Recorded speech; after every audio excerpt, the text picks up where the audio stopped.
خلیلی را تخریب و به انبار درختان قطع شده تبدیل کردند. شماری از باشندگان کابل به اینترمیدیم گفتند که طالبان در بخشی از محوطه دانشگاه کابل آرامگاه استاد خلیل الله خلیلی، شاعر بزرگ زبان فارسی و اندیشمند برجسته کشور را تخریب و به انبار درختان قطع شده تبدیل کرده اند. با گفته این باشندگان، طالبان همزمان دست به قطع گسترده درختان کهنسال دانشگاه زدند، اقدامی که به باور آنان چهره سرسبز و تاریخی این نهاد علمی را دگرگون ساخته است. استاد خلیل الله خلیلی از شاعران نامدار زبان فارسی بود که در میان جوامع فرهنگی افغانستان، ایران و تاجیکستان هواداران زیاد داشت. او در دوران اشغال افغانستان توسط ارتش اتحاد شوروی به پاکستان پناهنده شد و در همانجا درگذشت. پیکر او بنا به وصیتش در سال 1391 از پشاور به کابل منتقل و در محوطه دانشگاه کابل به خاک سپرده شد. در همین حال یک استاد دانشگاه کابل به اینترمیدیم گفت طالبان نه تنها آرامگاه خلیلی را بی‌حرمت کردند، بلکه با بریدن درختان کهنسال بخشی از تاریخ و هویت فرهنگی دانشگاه را نیز از میان برده اند. در 2 سال گذشته طالبان چندین بار اقدام به قطع گسترده درختان در دانشگاه کابل کردند، امری که آن را با هدف ساخت و ساز و ایجاد چمنزار توجیه می‌کنند. اما فعالان محیط زیست و کاربران شبکه‌های اجتماعی این اقدام را تخریب محیط زیست و میراث فرهنگی دانسته‌اند و نسبت به آن واکنش نشان دادند. این استاد هشدار می‌دهد که ادامه این روند نه تنها محیط زیست دانشگاه را آسیب پذیر کرده، بلکه اثرات منفی روانی بر دانشجویان و کارکنان این نهاد علمی بر جا گذاشته است. یک نظامی پیشین در حمله افراد مسلح ناشناس در تخار به قتل رسید. منابع محلی در ولایت تخار به اینترمیدیم میگویند که کمین خان محافظ داوود فرمانده پیشین زون 303 پامیر در شمال افغانستان در حمله افراد ناشناس کشته شده است. به گفته یک منبع محلی، این رویداد روز شنبه 3 عقرب در منطقه چشمه گرمک ولسوالی فرخار رخ داده است. منبع دوم در گفتگو با اینترمیدیم میگوید که کمین جان از سوی افراد وابسته به گروه طالبان هدف قرار گرفت و پس از چند دقیقه در محل رویداد جان باخته است. منبع سومی می‌افزاید که افراد وابسته به استخبارات طالبان در هفته‌های اخیر چندین تن از وابستگان فرماندهان پیشین نیروهای امنیتی را در ولسوالی‌های فرخار و طالقان زیر نام تفنگداران ناشناس ترور کرده اند. منبع چهارمی نیز تصریح می‌کند طالبان در ظاهر این رویدادها را کار افراد ناشناس می‌دانند، اما در واقعیت بسیاری از این رویدادها با هدایت استخبارات آنان صورت می‌گیرد. تاکنون طالبان در این مورد اظهار نظر نکردند. این در حالی است که سازمان‌های حقوق بشر بارها از قتل و ناپدیدسازی نظامیان پیشین در افغانستان ابراز نگرانی کرده‌اند. با گفته نهادهای حقوق بشری، از زمان بازگشت طالبان به قدرت صدها تن از نظامیان و کارمندان دولت پیشین به دلایل نامعلوم بازداشت، شکنجه و در موارد نیز به قتل رسیده‌اند. پناهجویان دارای کیس‌های P1 و P2 در پاکستان می‌گویند خطر بازداشت و اخراج ما را تهدید می‌کند. دارندگان کیس‌های پناهندگی P1 و P2 برنامه پذیرش پناهندگان ایالات متحده یا USRAP در پاکستان در اعلامیه از افزایش روند بازداشت و اخراج اجباری پناهجویان افغانستانی توسط مقامات پاکستانی ابراز نگرانی کردند. با گفته آنان، همزمان با افزایش تنش‌ها میان اسلام آباد و طالبان، بازداشت‌ها و اخراج‌ها شدت یافته و زندگی هزاران نفر را در خطر جدی قرار داده است. این پناهجویان میگویند روند بررسی و انتقال کیس‌های P1 و P2 از بیش از 1 سال پیش متوقف شده و هزاران پناهجوی افغانستانی ماهاست منتظر آغاز دوباره این روند هستند. یکی از دارندگان کیس P1 در اسلام آباد به اینترمیدیم گفت ما نزدیک به 2 سال است که منتظر تماس و انتقال هستیم، اما هیچ پاسخ مشخصی دریافت نکرده ایم. در این مدت پلیس چندین بار خانه‌های پناهجویان را تلاشی کرده و بسیاری را بدون دلیل بازداشت کرده است. پناهجوی دیگری از شهرک فیصل تاون اسلام آباد گفت ما ایمیل تایید از برنامه اسکان امریکا داریم، ولی پلیس به آن اعتنایی نمی‌کند.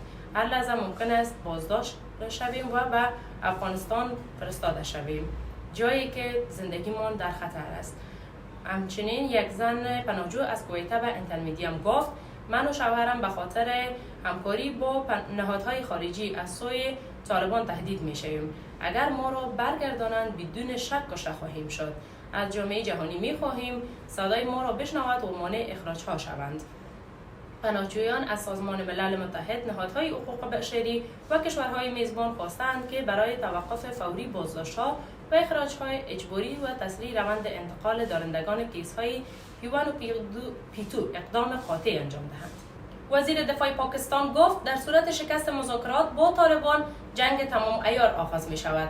همزمان با برگزاری دور دوم مذاکرات طالبان و پاکستان در ترکیه، خواجه محمد آصف وزیر دفاع پاکستان هشدار داده است که در صورت ناکامی گفتگوها جنگ تمام عیار میان دو طرف آغاز خواهد شد. با گزارش جیو نیوز، آصف روز گذشته در سیالکوت گفته است که نتیجه این مذاکرات تا فردا مشخص می شود.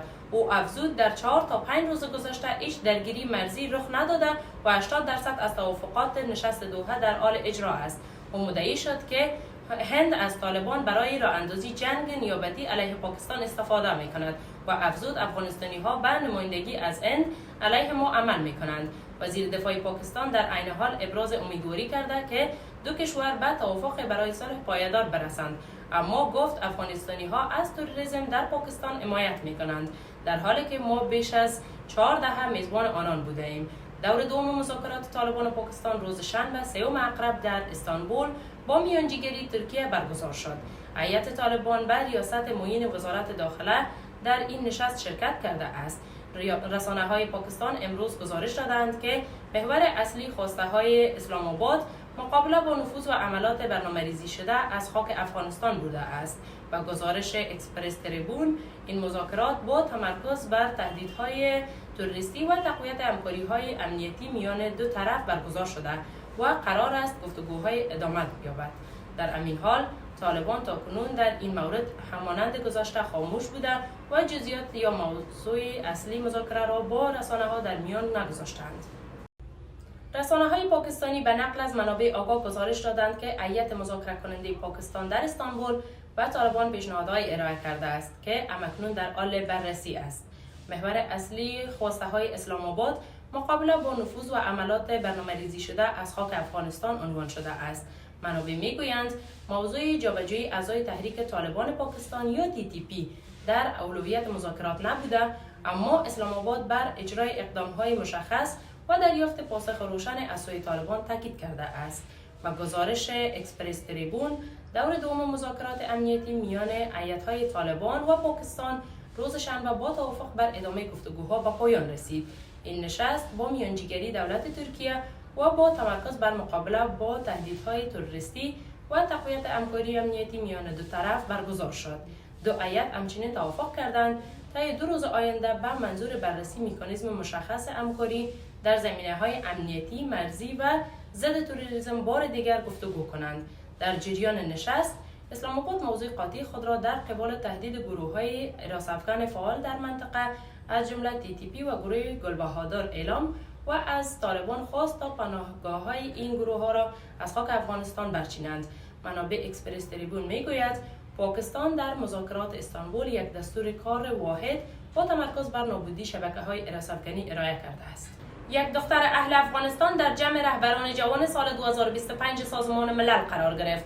نیلا ابراهیمی، دختر نوجوان اهل افغانستان، در میان 17 رهبر جوان سال 2025 سازمان ملل برای اهداف توسعه پایدار قرار گرفت. نیلا ابراهیمی که سال گذشته جایزه بین المللی صلح کودکان را دریافت کرده بود، گفت در 2 سال آینده با سازمان ملل همکاری خواهد کرد و تلاش می‌کند صدای دختران افغانستان را به گوش جهان برساند. دفتر جوانان سازمان ملل روز جمعه 2 اکتبر فهرست رهبران جوان امسال این سازمان برای اهداف توسعه پایدار را منتشر کرد و اعلام نمود این افراد از میان بیش از 33,000 درخواست از بیش از 150 کشور جهان انتخاب شده اند.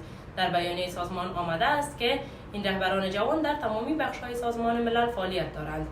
17 رهبر جوان بین 16 تا 33 سال سن دارند و شامل بنیانگذاران، فعالان اجتماعی، صلح‌سازان و کارآفرینان هستند. سازمان ملل میگوید این رهبران جوان در زمینه‌های مختلف توسعه پایدار از جمله برابری جنسیتی، حقوق بشر، تغییرات اقلیمی و صلح امنیت فعالیت می‌کنند. نیلا ابراهیمی در یادداشتی در شبکه اجتماعی اینستاگرام نوشت که در 2 سال آینده با سازمان ملل و شرکای آن برای پیشبرد اهداف توسعه پایدار همکاری خواهد کرد. او گفت در این مسیر تلاش می‌کند صدای دختران افغانستان را به گوش جهان برساند. و با استفاده از روایتگری، همکاری با نهادهای بین المللی و فعالیت‌های اجتماعی برای توانمندسازی دختران و زنان گام بردارد. سازمان ملل میگوید که نیلا ابراهیمی مدافع آموزش دختران و بنیانگذار و رئیس سازمان داستان او است. او در اقرب سال گذشته از میان 165 نامزد از 47 کشور جهان برنده جایزه معتبر بین المللی صالح کودکان شد.